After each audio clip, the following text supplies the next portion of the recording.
ये मौजू ज़रा नाजुक है, इसलिए मैं अदब के साथ वजाहत करता हूँ। शरई और तबी पहलू।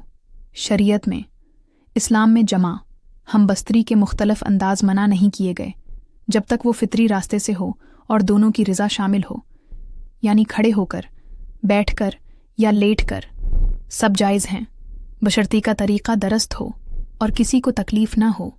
तभी एतबार से खड़े होकर जमा मुमकिन है, लेकिन अक्सर के लिए थोड़ा मुश्किल और जिस्मानी तवाज़ुन की ज़रूरत होती है। अगर औरत या मर्द के जिस्मानी तौर पर थकन या कमर का मसला हो तो ये अंदाज़ तकलीफ़ दह भी हो सकता है। कुछ माहिरीन कहते हैं कि यह अंदाज़ ज़्यादा मेहनत तलब होता है और हर किसी के लिए आरामदेह नहीं होता।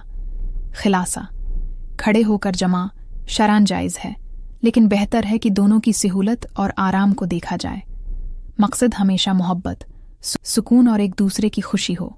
तो नाजरीन, आज के लिए इतना ही, मिलते हैं किसी दूसरी मालूमात में। तो नाजरीन, अगर आपको वीडियो पसंद आई हो तो लाइक करें और चैनल को ज़रूर सब्सक्राइब करें।